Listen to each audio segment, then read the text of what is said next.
morning and welcome, listeners. You're listening to KHTS, your hometown station, 1220 AM and 98.1 FM. This is SCVi Charter School's Eye on the Valley. I'm your host, Matt Watson, and this morning I'm joined by my co-host, Sara McDaniels. Good morning, Sara. Good morning, Matt. Some of our listeners may know Sara by a different name, but we'll get into that in our last break. Sara, I want to jump right in this morning because we've got several guests that I want to get right to. This morning in the studio, we welcome in our first two guests, two of the most senior staff members at SCVi Charter School. They're known affectionately on campus as L and F, mostly because their last names are too hard to pronounce. They're two of the biggest LA Kings fans you'll ever meet. And they're easy to spot wherever they go, sporting some epic beards in and out of Movember. They've been known to take their students a mile high into the air and drop them. They've been seen firing cannon shot during class. But most of all, and this is definitely their main superpower, they have an incredible ability to connect with even the most aloof 8th grader and get them excited about learning. Keith Faulkner and Dustin Lengning, welcome in this morning, guys. Hey, thanks. Thank you, Matt. First of all, gentlemen, you both began teaching at SCVi a couple years before I did in 2012. It's been a while now. Is that correct? Actually, I first came to SCVi 2009. Excuse me, Yeah, 2009. yeah. Forgive me. I knew it was our second year, and I just... Yeah, no. Entering our 11th year at the school. Came in the second year that the school existed. This is my 16th year teaching overall, but yeah, 11th with SCVi. Okay, so you taught for 5 years and then came to SCVi during our second year. And Dustin, I believe that's the same year you started. Had you taught somewhere else before as well? No, I actually, just getting out of my credential program, my mom started working for the school as a kindergarten teacher. Keith was working there at the same time, and a few other teachers that they all knew. And I was finishing my credential program, trying to figure out where was I going to do my second set of student teaching. And I talked with Don and Amber, and they said, why don't you do it here? I said, okay. So I jumped in and loved it, fell in love. They offered me a position, taking over actually a position mid-year, right about Christmas time. And I fell in love with it ever since. And it's kind of history from there, right? Although you're science. So you started out as a student teacher, but in just a couple months took over as the main guy. Yep. So Keith, how did you find our school, which at the time was a really small charter school, just a couple hundred kids down here in the Santa Clarita Valley? I know you're from Lancaster. Yeah. I mean, unfortunately, depending on the perspective at the time, I thought unfortunately I was laid off during the crash in '08. Excuse me. And then I was looking for a job, and I found SCVi almost by accident, and it was in this little office building over on Smythe. And I walked in, and my first impression was, what is this? Is this a school? 7th grade was behind a purple curtain in a little alcove. It wasn't even a full room. And I'm like, yikes, what am I getting myself into? But hey, I'm going to try this out and see where it takes me. Yeah, it's interesting. In fact, even today, in our 12th year, people that stop by to visit our campus wonder, and they'll often text me when I'm waiting for them. I don't know if I'm in the right place. It looks like I'm in a strip mall. Charter schools have to be creative with their buildings and where we can locate. But you guys kind of took a risk, both of you at different points in your career, and you guys really took off. You guys were superstars when I showed up a couple years later, and I have seen you guys grow into not only leaders on our campus, but leaders in the iLead organization. For those of our listeners that don't know, SCVi is the founding school of iLead Schools, which runs about 10 schools now nationwide. And you guys have trained people across the country in project-based learning, which is what I want to talk about today. You guys are really popular with your learners and with their families as well for a lot of reasons. But one of them is how well you're able to engage your kids through project-based learning, which is our learning model, in their studies through some really amazing things that you guys develop. And like I said, that's what I want to talk about. For our listeners who don't know, I just mentioned project-based learning. SCVi is a project-based learning school, and that means that rather than teaching our learners through the traditional style of classwork, read a chapter, answer the questions, take a test, and so on, you guys spend an incredible amount of time of your planning time, your personal time. I know it's convenient that you guys typically carpool to and from work together, so Right, yep. You get a lot more collaboration time in the car. Built-in collaboration. Yes. There you go.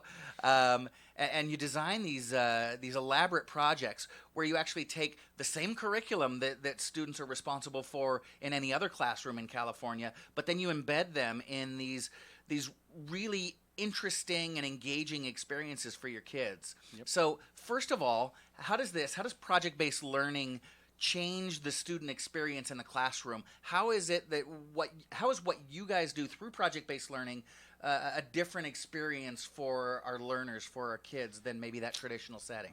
Good question. I think for us, like, we're always trying to look at the particular content through different lenses. And our first one that we look through is through this theme of identity. When you're in 8th grade, I think that one of the hardest times in your life is that particular age group. And we want them to start looking at themselves. And we do that through this lens, this scope of identity. And we have them looking through science content, we have them looking through history content, ELA content, math content, all under that lens and all under that premise. English language arts. English language arts. And it's kind of fun because the kids go, okay, we're looking at it through under this umbrella, but we're going to look at this topic through all these different lenses. So what does that look like? How do I define who I am as a person, right? We have that kind of question, and these kids are in that kind of pivotal time in their lives. They're trying to figure out who they are. But then I throw science at them, and they go, well, how does that fit? And I go, well, let's think about chemistry, and we think about elements, and we think about molecules and compounds, and how do these elements change when we, combine them with these other elements? Same thing with us as human beings. When I'm surrounding myself with my family versus my friends versus my kids, my culture, my church, my sports group, my whatever it might be, I change who I am.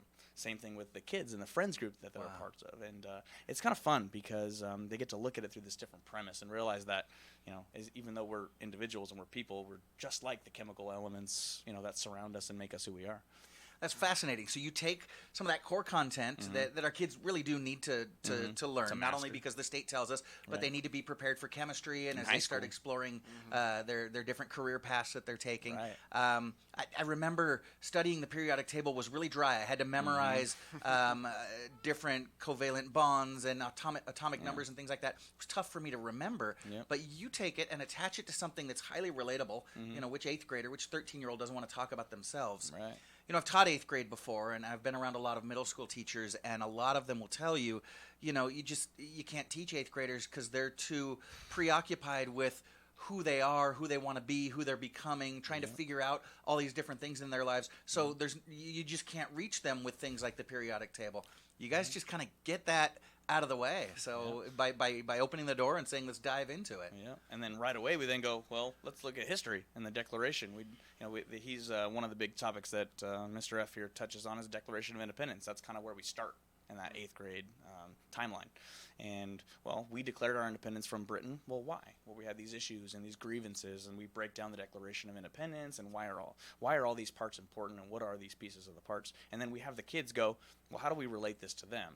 Well, so again, you connect that curriculum to them. Connect it right away and go, what is something that you're struggling with? What's something that holds you back? Well, what was holding us back as a country was obviously the king. We had all these issues. What's your issue that's holding you back? Well, let's declare independence from that thing. And let's see, it could be something like anxiety. It could be something like procrastination. It could be something like we have really deep issues, just like everybody does. It could be depression. It could be anything. What are those grievances? And how are we going to tackle those particular things? And we have them do it just like the Declaration of Independence is set up. So they're going to know by the time this is done, not only know themselves better, but they're also going to know the content, that history content that we need to cover. And they get to learn the why, which is so important. Oftentimes we spend so much time in the classroom teaching our kids the what, which, to be honest, Siri knows the what. Right. So we can ask our phones. It's quick. Right? But knowing the why is so pivotal. And again, gosh, I'm a history nerd, so this stuff always fascinated me. But I remember my classmates asking, why in the world are we studying this stuff? It's ancient history. It's irrelevant. But I bet you guys don't get asked that question often.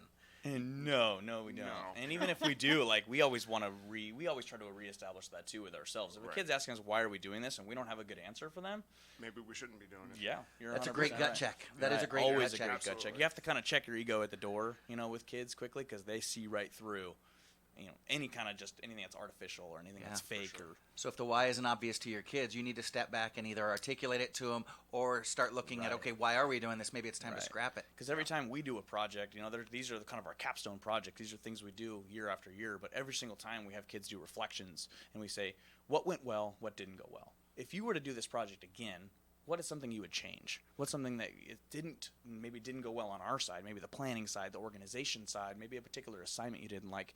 And we always are just sitting there going, how can we make this better?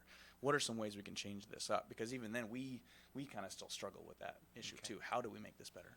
Okay. So you guys start the year always with the identity project, and I know that takes different formats, and you declare independence. Your kids declare independence from whatever they need to revolt against. Keith, what are some of the other projects you guys have got coming up for your learners this year? Well, it's actually a perfect fit. So we move from identity, which is all about the individual, we move into something that's a little more community-based, and something that's big in the news right now, and that's Mars. It's a hot topic. It's right there. Kids they know a little bit about it already going in, which is great. And NASA even says that this group of 8th graders, it will be some of the first to colonize Mars. And when the kids hear that, they're kind of like, wow, that's us. So it's very relevant to them. It hits them right in that spot. So we start off with that. So it's kind of interesting because you think in Mars, it's like, well, how do you tackle this as a history teacher? Because this is all science. Well, yes and no. Well, I look at some of the history of the exploration of Mars, of the solar system, of the moon, because we're going to have to go there first before we can get to Mars. We're going to have to go back to the moon, which is cool. Kids are fascinated by that also. Yeah. But also, if Mars is going to be sustainable, if it's going to exist on its own, it's going to have its own laws, its own rules, its own government. So going back to the Declaration, just like the United States had to rule itself, it couldn't be ruled from Britain, you know. Right. Several thousand miles away, too far away. Mars is too far away to wait for a response from Earth. It just won't come. So they're going to have to come up with that. So we'll study the Constitution. We'll look at that in depth, how our laws created, as a basis for them to create their own constitutions on Mars. And we'll hold a Martian Constitutional Convention where they will create their own laws and come up with what's going to govern us in this colony. So that's how I take the history angle and, tackle Mars. Oh, I can't wait to see that. Oftentimes as schools start to departmentalize in middle school and high school, the humanities seem an obvious fit. The sciences, math and science, seem an obvious fit. Mm-hmm. You guys take social studies and science and marry them in such a perfect way. Well, the interesting thing is it seems obvious, math and science. It seems obvious, ELA and history, and you can do that too. But what's interesting about history and science is they're much more discovery-based. It's hard to send a kid off and go do research on the quadratic formula and figure it out. Some of them could, right? It's a lot easier to do that with history and science, to have them do that more self-discovery in individuals or groups, and they can go out and find that information, that stuff that I don't have to sit up there and talk to them to death about, because their eyes are going to roll back on their head and they're going to be bored to tears. But those two discovery-based subjects, it's much easier to meld them than it is math and science, where math, they kind of have to learn that skill first before they can apply it. So some of that stuff it has to be directly taught. Yeah. Right. Yeah. We've only got a couple minutes left, and I know you've got a couple of other exciting projects that I'd like you guys to talk about. What other things have you got coming up? Coming up in spring, we have our aeronautics unit. It's probably one of my favorite times of year because we get kids to fly airplanes. One of my big goals is to always expose them to flying paper airplanes, flying remote control airplanes, flying real sailplanes. Sailplane is a airplane without a motor. If you've ever been out to Llano, California, it's a wonderful place. You'll see that sailplane sign on the corner of the road there on the 138 and 165th. You see them up in the sky, and you're like, wow, how do those work? Well, we bring that kind of questions to our kids, and we get all of them to pilot actual gliders. So this is what I referred to before, is your kids learn all about the principles of aerodynamics, and then this project culminates with you taking them up a mile high and letting them go and pilot those gliders. Them go. We give them all the skills they need, and then they take over. We literally tow them up in the sky, and they have to figure out, how the heck am I going to get down? Okay. Keith, how do we end the year in 8th grade? Oh, and we'll end the year with the Civil War unit, which has been pretty popular at the school. A lot of the 7th graders' first question when they walk into our 8th grade classes, okay, when are we doing the Civil War? Super in-depth because the kids take the entire thing on. They're going to reenact the Civil War, but not just the battles. It's more than that. All the social aspects, even scientific innovation. So this seems like a natural history fit, but we fit science in too because those 20th century innovations have a lot of, 19th century innovations have a lot of science behind them. Right. The telegraph. That's when we first started discovering penicillin. The absolutely. And kids can pick their interests, which is great. So there's a lot of voice and choice built into this project. They can, from medicine to electricity, magnetism, density, all those scientific principles are woven into this as well. Because where there's conflict, there's change. Absolutely. Absolutely. Wow. So exciting. There's so much learning, and I know the kids attached to these experiences, they don't take the test and forget it. These are things, and we've heard from not just our high schoolers, but kids that have graduated, gone on to college now, graduated college. These experiences still live with them. This learning still lives with them. And I know, I'm not sure, chicken and egg thing, the whole Civil War experience. You guys are also very supportive of our area's veterans. In fact, you guys are going to be leading our Veterans Day celebration on November 12th, Tuesday, November 12th, because we're out of school on the 11th. Right. Right. And our next guest coming up is actually a veteran himself. So stick around. I wish we had more time to talk to you guys, but I know you've got to get back to class. I hear there's some wood burning going on that you need to be there for. And we need to take a short break, but you, our listener, will want to stay tuned. Up next, we'll be joined by a guest from the Santa Clarita Veterans Services about the upcoming holiday. You're listening to SCVi Charter School's Eye on the Valley. I'm your host, Matt Watson, with Sara McDaniels, and this is your hometown station, KHTS. At iLead Agua Dulce, we believe the most important thing a child can learn in school is who they are. Life's real tests are never standardized, which is why we've developed an individual-based curriculum that values exploration, cooperation, and creativity. As our learners grow, so do we. Our tuition-free charter school is currently enrolling grades TK through 7th and adding 8th grade in 2020. Your young learner will be immersed in a unique environment where possibility and self-discovery are at the core of every experience. The Agua Dulce campus features beautiful indoor and outdoor spaces for hands-on inspiration, including a robotics lab, a garden bed, a greenhouse, and a technology-based exploratorium. iLead Agua Dulce is conveniently located on the east side of the Santa Clarita Valley, just off the 14 freeway. Check out our homeschool options too. To schedule a campus tour or learn more about our programs, visit ileadaguadulce.org. We're enrolling now. iLead Schools. Free to think, inspired to lead. The best live theater can be found right here in the Santa Clarita Valley.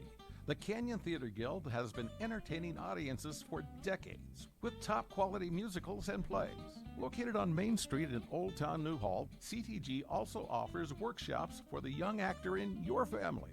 For more information, call the box office at 799-2702 or go online to canyontheater.org. Hi, I'm Steve Cruz, and my wife and I own the local pub and grill. With 19 70-inch TVs, it's the best place in the valley to catch a game. We have a vast selection of beer, wine, and specialty cocktails to choose from, including our charity ale, where 10% of every pint we sell goes to Carousel Ranch. Our menu features classics with a flavorful twist. Come by for Taco Trivia Tuesdays at 7, Wines Day for bingo and karaoke starting at 8 p.m., and karaoke every Saturday at 9. Local Pub and Grill, right next to Bevmo on the Old Road. Support local, support community.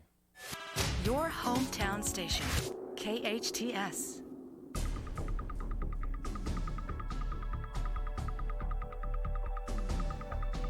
Welcome back. You're listening to KHTS, your hometown station, 1220 on the AM dial and 98.1 FM. I'm Matt Watson with Sara McDaniels, and you're listening to SCVi Charter School's Eye on the Valley. Sara, I'm really excited about our next guest. Thank you for getting him in today. I know you worked really hard and did a lot of preparation to get him in here. Our next guest was born in Queens, New York in 1944, grew up playing tennis, and in fact, I understand on a championship tennis team, you played at the famous Forest Hills Stadium before enlisting in the United States Air Force. He was soon trained as a jet engine specialist and was assigned to March Air Force Base here in California, where he was responsible for maintaining, Sara, check this out, he was responsible for maintaining jet engines on 8-engine B-52 bombers and 4-engine KC-135 tanker aircraft, which were predominantly used in bombing communist forces during the Vietnam War. In 1965, he became the youngest airman at March Air Force Base, authorized to ground and release aircraft for flight. Often his team prepared KC-135 task forces and 15 tankers the KC-135 task forces of 15 tankers to escort as many as 30 F-4 Phantom jet fighters to Vietnam via Travis Air Force Base, Hawaii, Guam, and Okinawa. He's worked all over the country and all over the world, in fact, in the stock exchange, in advertising, marketing, buying and selling commercial aircraft parts, And recently, in 2018, he became quite active volunteering for Santa Clarita's Veteran Services Collaborative, an organization designed to assist veterans seeking employment, education, and VA benefits. And now he's become that organization's Director of Business Development. Sara, let's welcome Airman First Class Jeff Stebil. Wow, Mr. Stebil, thank you for your service both in and out of the military. That's quite an impressive record. Well, I enjoyed hearing about it and all of that, so I did quite a good job of history. Well, again, thank you for your service. Tell us a little bit more about yourself and how you became involved with the Santa Clarita Veteran Services Center. Well, when I completely retired, my wife and I were talking, just wanting to get involved in something, and she said, well, why don't you do something with the veterans, like that. And I said, and I had read something in the paper about the Veterans Collaborative, so I went over to the Veteran Center and just started volunteering, just going into the office and sitting there, and as people would come in, we'd give them some direction, give them some referrals, answer the phones, things of that nature, and it just started that way about 2 years ago, and I just kept working in different areas and trying to get the word out to the community a little bit more. So amazing. You spent such a significant amount of your life serving, and now you're serving those that served, and that's so impressive. How long has the center been around? The concept came up in 2016. Oh, recently. It was Judy and Elliot Wolf who decided to set up the collaborative, which is a group of roughly about 80 companies that provide services to veterans either at no cost or at very little cost. And then that just builds, and we keep adding more companies each year. And then in 2018, we started the Veteran Center on Lyons Avenue, and so that's been active for about 2 years now. Okay. So for our veteran listeners out there, what kind of services can they expect if they go in? What kind of help and services do you all provide? Well, what we do is we provide basically referral services. So we don't provide or perform any services except for benefits, VA benefits. We have what they call a VSO, a Veteran Service Officer, who comes in 3 Saturdays a month, and another Veteran Service Officer comes in on Monday, and then we have some what they call post-service officers from the VFW post come in, and they can explain what's going on with the veterans' benefits, how they get started, what they need to do. If they get some paperwork, they can explain that. And they can file claims, they can pick up their DMV forms, they can pick up their military IDs. We have all of those forms in the center. But then anybody else that comes in, they may be having issues with housing or finance or health issues, things of that nature. We have companies we can refer them to. And the interesting thing is we try and solve, not actually solve, but provide a possible solution to that issue that day in the center versus we'll come back in 2 weeks and we'll see if we can get something together, which happens a lot at the VA centers. We try and do it and get on it right away, and that's even if it excuse me, if it's an emergency type of situation where somebody's really kind of on a bad course, and we'll get some mental health professionals, the local first responders to let them know this person is located here and may want to go by and take a look at them. So we try and immediately take care of the issue and get them somebody that they can talk to or refer them to somebody that can help them out. That is fantastic. That's so often happens in a number of different industries, so much so that people even joke about it, good morning, emergency services, please hold. We laugh because it's a little silly, but it's often true. Yeah. It's so important and so amazing, especially for those that have served our country, that have put their lives on the line, that you get them connected so quickly. Again, whether it's something that's urgent, needs to be addressed today, or sure, maybe it can wait a couple days, but does it have to? That's great that you're getting them the services so quickly. Yeah, that's the key thing is, and everybody is a volunteer. Wow. So The people that sit at the desk and answer the phones and things like that, they're volunteers. A lot of them are veterans. We have a lot of people that are not veterans. They just want to help veterans, so they'll come in and they volunteer also. So it's quite an interesting group that we have. But the key is, when the veteran comes through the door, how can we help you? And let's find some way to help them right away. And now, Jeff, when you and I talked last week, we also spoke a little bit about some of the veteran-related people that you assist, which interests me, being the wife of a veteran. You had spoken about how you guys also can assist with survivors, dependents, spouses. Right. A lot of times, everybody concentrates on the veteran, and they don't consider that there's a veteran family. There are children.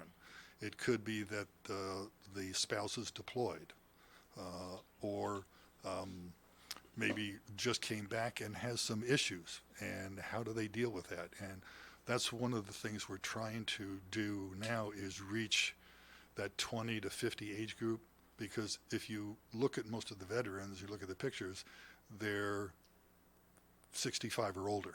Okay. And that's the thing. But a lot of people coming back off deployment now, they need some assistance, and a lot of times they don't know where to go, or what to do, or how to go about it, and we're there for them. So we're trying to reach that other age group demographic also, which is really very important, because it got a lot of veterans in this area. Yes, we do. In fact, I'm always touched during this time of year and around Memorial Day when our city puts out the flags of our veterans, both current and past. It's so touching. I was going to ask you, what is there a typical age of veteran that will come into the center? Right now, it's probably been for the last year or so, it's been like 65 and older that have come in. But now we're starting to get more and more younger veterans coming in. They're looking for education. They're looking for employment help. They're looking for training. They're asking about their benefits, and that's good. That means we're being somewhat successful in reaching that age group, but we want to reach out more to them, and we also want to reach out to the families, so that we have the spouses come in and say, look, if you have a survivor, you need to take a look at the benefits. We can help you with that. If you need some assistance because the spouse is deployed, okay, is it food? Is it housing? Is it medical? Is there something going on at the school? We've got licensed social workers that will help. And as I say, in most cases, at no cost. That's so important, because you're right. Oftentimes we do forget that most of those veterans that serve do have a family, and they are serving as well. They are sacrificing just as much. As an educator over the years, I've had colleagues whose spouse has been deployed, and they definitely have some significant needs. I've had students in my classroom whose parents have been deployed, and they need greatly some serious emotional support, depending on their age and what else is going on in the family. So thank you for recognizing that and serving the whole family as well. Just kind of a parenthetical, sorry about that. I'm looking over your shoulder out the window here, and I see some of our local students walking around on it looks like a walking field trip, and I just love seeing our kids out in the community. This community is so intertwined, and I love seeing the kids so early getting involved. If some of our listeners want to get involved in the Veterans Center, how can they help? A lot of the folks in this community have that passion to support veterans and just don't know how, other than saying thank you on Veterans Day, maybe planting a flag at the local memorial park. But how can they get involved in helping those, whether they're reaching that turning point toward the twilight years, or those that are recently coming back from service? How can our listeners help if they want to help? Well, several ways. They can come into the center on Lyons Avenue. We're right across from Our Lady of Perpetual Help Church. Okay. They can go to our website, which is scv-vets.org, and there's a volunteer button that they can click on. They can fill out, send that in. There's a donate button on there, which we're a nonprofit, so we're very important about seeing about getting donations come in. But they can come in and they can talk to any one of the volunteers there, and we find out what their specialty might be or what they might be good at doing based on their background. And we say, yeah, that would be good here. And it might just be working on an events committee, let's say, or working on some other type of committee, or we'll be coming and say, yeah, I can put in an afternoon, to help out at the Veteran Center. And we train them on how to respond to the calls and all of the service, because we also have a food bank there. Okay. And Vons, every Thursday morning, we get big plastic bins of baked goods, and we bring them in and we fill those up, and by Saturday a lot of it is gone. So we have people regularly coming in to pick up bread, things like that. We have canned goods, not the healthiest situation, but it really is something a lot of people depend on. We've got toiletries. We also loan out medical equipment. If someone needs a wheelchair because they're waiting for one, we'll loan them a wheelchair. It could be an electric wheelchair, it could be a manual one, a walker. We have somebody who will repair canes. If their cane breaks, he'll repair it for nothing. They come in. So we have equipment that's loaned out to people till they get their equipment through either the VA or their other medical provider. And then people donate things. So we have small appliances. We've got some computers. We also have 2 computers at the center that veterans can come in and use. And they can just come in if they need to use to get on the web, sit down and connect to the web and, just do whatever research you need. You need to print something out, we'll end up doing it. So it's really, we want them to feel comfortable. And there are families that sometimes will bring their parent who has gotten on in years just to come in and sit and visit. And sometimes they just want to talk. So they come in and maybe for an hour and a half, they just talk and we just listen. And that's it. And then the family member maybe run some errands and do some things like that. And we don't mind that at all. We said, that's fine. You come on in. Anytime you want to leave that person here to talk with us and sit and have a cup of coffee or something, bring them on by. And that's a beautiful win-win, because you're absolutely right. If my dad served, say, in the Vietnam War, he's getting on in age, and I need to take care of him full-time, that can be a pretty heavy task on me, plus the other things that I need to take care of. Yeah. So if I'm able to drop dad or mom off at the center while I get the grocery shopping done, and also, like you said, they enjoy that collegiality and connecting, chatting with someone. Yeah. You guys really are a full-service center. Yes. Yeah. I know oftentimes our veterans tend to be seen as our strongest citizens, and they really have demonstrated great strength in so many different ways. And oftentimes they don't necessarily think, well, I'm not, my condition isn't that bad, my need isn't that significant. But like you said, hey, if you need to print something, stop by. If it's getting toward the end of the month and you need a loaf of bread, come on in. Your cane broke. That's amazing that you guys really do think of everything. So I would encourage our listeners to donate. Speaking of donations, I read on KHTS about a house that you guys are facilitating the donation of. Can you tell me a little bit about that? We had someone that approached us to donate a house. It had just been completely redone, new roof, all inside, and the person said, look, I'd like to have a veteran have this. And it's a house that is valued at $500,000. Wow. And what the veteran has to do is be able to qualify for a $110,000 VA loan. Okay. They do that, and there's a selection committee. They put an application in. We read over all the applications, go back. They can take possession of this house for the $110,000 VA loan. That's amazing. $500,000, and then each year they're in the house, they become basically 10% vested. So they have to live in it for 5 years, just so they have some skin in the game. Sure. But then let's say they have $50,000 left on the loan and they sell the house for $500,000. That leaves $450,000. They get half of that $450,000. That is incredible. It is. That is incredible. Again, thank you for all you've done and all you continue to do for our country and for our country's veterans. We do have to take a break, but I want to remind our listeners to visit www.scv-vets.org to get involved, to help out, or to donate, or stop by right across the street from OLPH on Lyons Avenue.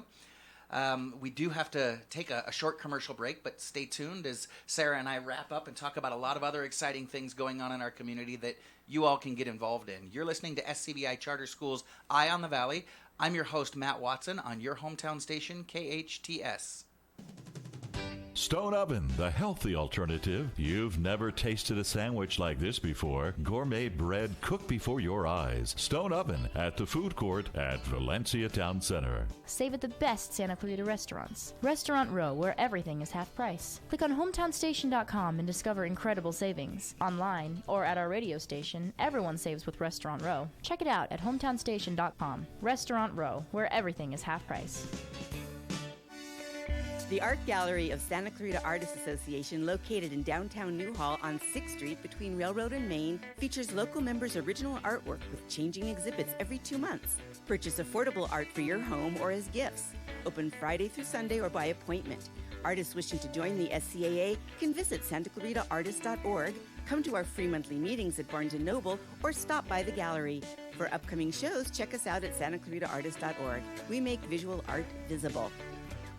We all know sometimes people lose their way. If you or someone you know is struggling with addiction, the Way Out Recovery SCV may have the answers you've been waiting for. The Way Out is the premier intensive outpatient treatment center serving Santa Clarita. Asking for help is the first step. Call the Way Out today, 661-296-4444. That's 296-4444 for a private free assessment. The Way Out is an accredited, affordable outpatient program that accepts most insurance. Call us at 661-296-4444 or check us out online at thewayoutrrecoveryscv.com. Quit battling with yourself. Ask The Way Out for help today. You've been assigned to plan your office party. Time to bring in the experts. AV Party Rentals is your go-to place for the most innovative holiday party ideas. AV's been planning Santa Clarita events from giant galas to intimate gatherings for longer than, well, since Rudolph was a young fawn. AV will turn your office party into a winter wonderland. See the latest holiday displays at Santa Clarita's favorite wedding, party, and holiday event rental store, AV Party Rentals on Newhall Avenue and at avpartyrental.com. It's Aaron Delatorre checking in with your hometown station weather forecast. Clear skies all day long. Daytime temps once again in the mid to upper 80s, with overnight lows tonight dropping down to the mid 50s, and more of the same throughout the rest of the week. For anything and everything going on around the Santa Clarita Valley, go to hometownstation.com. You can sign up for our nightly KHTS newsletter, going out weeknights around 5:10, and a special weekend edition on Sunday. All that and more on hometownstation.com. Your hometown station.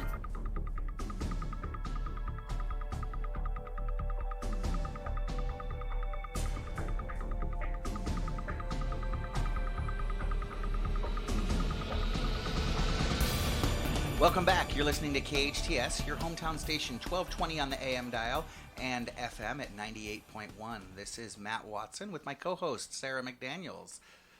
You know, Sara, I mentioned in our first break that you recently changed your name. I did. Many of our listeners know you as Sara Brown. Mm-hmm. So has that change been difficult? The change has been wonderful. I changed my name because I got married back in May to a veteran, of all things. So that was really special to have Jeff on today so that we could share more with him, and I can learn more about the services my husband can receive, or we can as a family, and that was really great. But yeah, it's been a little different. People sometimes will get an email from me and not know who it is, somebody that I've known for a while. But people are making the transition pretty smoothly. So during the break, as Jeff was leaving, we extended an invitation to him that I want to extend to our listeners as well.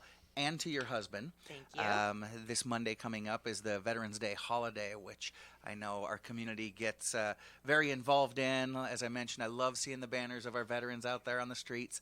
And our school will be closed, as all schools will, on November 11th in observance of Veterans Day. But the following day, Tuesday, November 12th, excuse me. I've been bad with numbers this morning.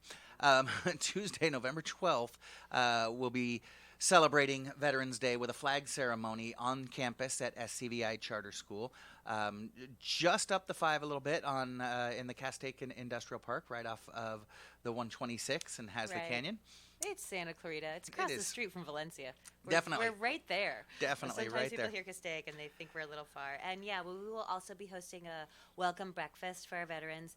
And also, in light of the recent fires that we've had up here in the Santa Clarita Valley, Matt and I were fortunate and unfortunate enough the last time that we were on the air. There was a lot going on, and we really are so grateful to our firefighters for protecting our valley, our schools. 2 of the SCVi and the iLead schools were pretty directly affected. We had to close school because of proximity to the flames and the smoke. And so we want to offer a thank you to our first responders as well. So we're hoping that you will come down and join us. I'll make a quick little note.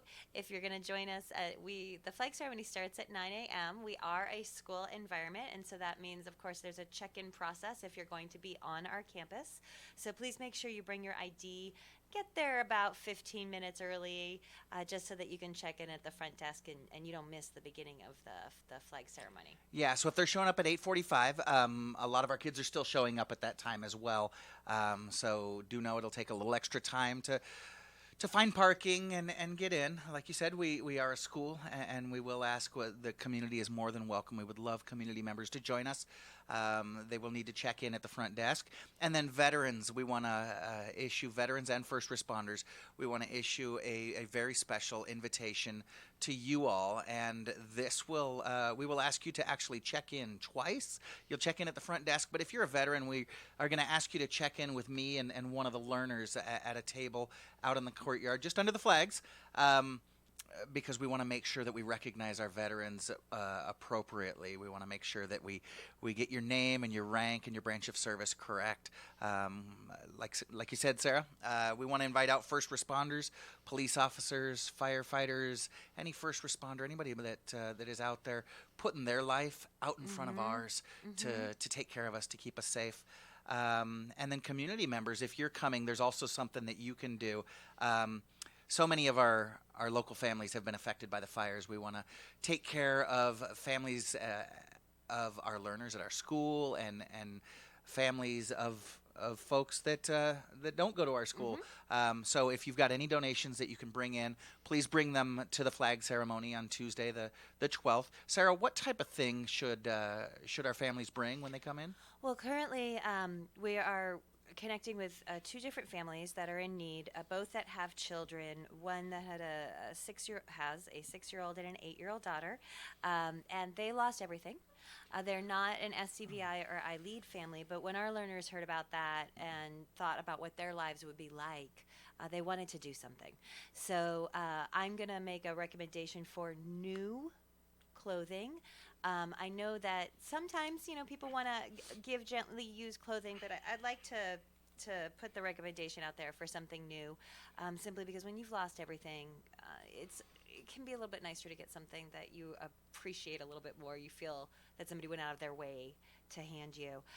So again, these are 2 little girls. What ages, if I'm looking to buy clothes? 6 and 8 years old. 6 and 8 years old. And then we also have another family that has a son who is a teenager. So, size medium adult type clothing for him. The other thing that we're looking for as well are gift cards, because we don't know exactly what sort of situation these families will be moving into. They've lost their homes, and so we want to help them be prepared. So gift cards from big box stores, your Walmarts, your Targets, and even some grocery stores, so that they can replace things like appliances, and as items come up that they need, it's not such a financial burden for these families. Yeah, definitely. When you said they lost everything, the first thing that came to my mind was my throw blanket. I love sitting on the couch with my throw blanket on my feet. Everything means everything, and that's just so devastating. So, I know that we come from such a giving community, and that's one of the biggest reasons my family and I have stayed here for 40 years.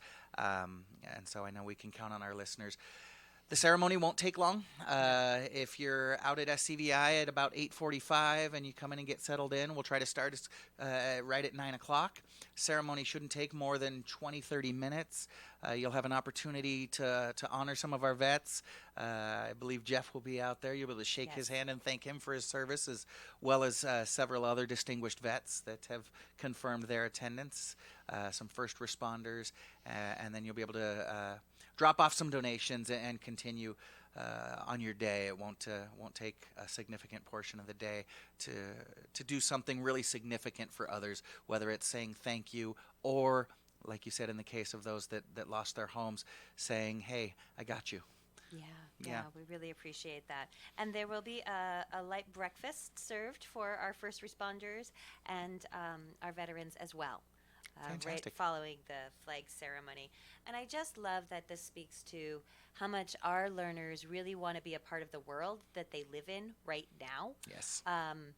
It was great having Mr. L and Mr. F talk about how our kids are working on their projects, learning about aeronautics, and actually flying gliders, and not just reading something out of a textbook, but getting involved. And this speaks to another way that our kids do that. It may not seem on paper that they're learning something. It may not be a state standard that they're learning, like the aeronautics project, but they're learning a lot about the community and how to help people and how they're part of a larger world by providing this service and doing the work that they're doing to collect these donations. So. Certainly some serious skills that our community values. Supporting others, helping others, being an integral member of the community, and they're learning to lead, which is really one of the skills that they need most coming out of school, going into an uncertain future. You mentioned that glider project and the kids going up to Yano up there off of Pear Blossom and flying those gliders. There is that direct connection to Veterans Day and Veterans Services. I know a lot of our kids, when they find out what the glider port does up there for veterans, they get involved in donating. The glider port up there does a lot of work with veterans in helping them recover from things like PTSD. A lot of times our veterans come home and they have this feeling of a lack of control, and that's something that they really struggle with. And the glider port allows them, they teach them to fly the gliders, and that gives them that sense of control. Yeah, California Soaring Academy, they're the glider company that we work with. They are a nonprofit themselves, and they have a special glider or sailplane that works for veterans who may have lost limbs and who are injured. So it's a sort of a Wounded Warriors program, and so they have one glider. Typically, a glider you need to use your feet and use the pedals to adjust. Oh boy, I'm going to get this wrong. It's not the rudder. It's not the. Oh, I wish Keith and Dustin had it left. But to adjust the flaps on the wings, so to adjust your flight. So what they have is an adjusted sailplane, so that veterans can do so all completely by hand controls, which is a wonderful thing. It is a free service that they provide for veterans. I believe it's 1 day per month. That is a special day for that, and you'd have to check their website for that. Again, that's California Soaring Academy? Yes, their website? Up there in Llano. And then, or is I heard you pronounce it Llano. Is it Well, Llano it's or a Llano? double L, so It is, it really depends on where you're going, what you're doing. I see the sign and I say Llano. Dustin called it Llano, so it's double L-A-N-O. Yeah. Our English language speakers are going to butcher it. It's probably what's happening there. Yeah, when we're very, very proud of them. Our kids get to learn a lot about all the work that they do. And they also are the people who help provide the glider flight lessons for our learners. We've had a lot of learners who have gone through this aeronautics program together with L and F and learned about flight, gone out there, got a taste of it. And when they finish their first flight, they walk away with their their first certificate of 1 hour of flight school Right. completed. And there have been every year a handful of learners who go on to continue on Right. their own, get their pilot's license. And we have some learners that actually, move on to piloting motorized aircraft. Right, and that's one of the things that Keith and Dustin talked about when they were in here is taking the required state curriculum and building it into authentic, what we call competencies that move our kids into pathways, which really is the future of education.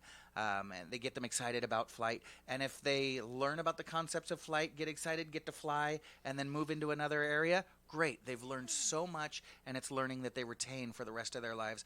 If, like you said, that handful every year, they get really excited about flight, they will follow a path. And we've even developed an after-school program where they can actually start to do their ground school. So they start working on their pilot's license even through our school. That's amazing. So, okay, all these great things that we're talking about the school, I do want to take a moment to let people know that we are currently in an open enrollment period. If there are parents or grandparents, if you have neighbors that you think the kid down the street is really something special and you think that they should check us out, you can. We are at ileadsantaclarita.org is our website. You can go on there and sign up to take a tour. Or if you'd like, you could just call, which is area code 661-705-4820.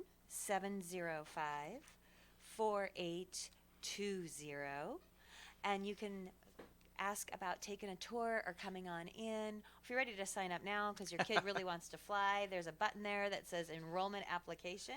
Go ahead and click on that.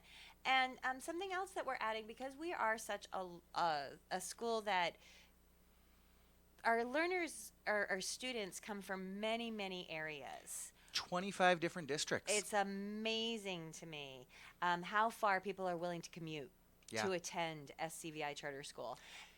They really do. Yeah. Value it and love it. And we are currently looking into some busing options for some of our families. We're a public school, and we want to be available to everyone. We are available to everyone. But the realities are, for some families, making that 20-mile commute is a financial burden for them. Sure. So we're looking into some busing options. When you sign up for a tour, there will be a selection choice where you can let us know what area you're in so that we can focus those efforts for you. Terrific. So we've already got a few buses looking at getting some more. You hit an important point that I think our listeners need to hear again. We are a free public school. Yes. People talk about charter schools. We are different. We are innovative, but we are a free public school. Come on in and enroll. There's no entrance exam. There's no fee. Absolutely nothing. And you don't have to live in a certain area. If you can hear our voices, you can enroll your kids. So again, that's ileadsantaclarita.org, or call the school at 661-705-4820. And one more time, we want to invite all of our community to come out on Tuesday at 9 a.m., a little bit before 9 a.m., to help celebrate our veterans and donate to those that lost homes in the fire. And we just want to say thank you so much. That's all the time that we have for today. Sara, I really want to thank you for joining me.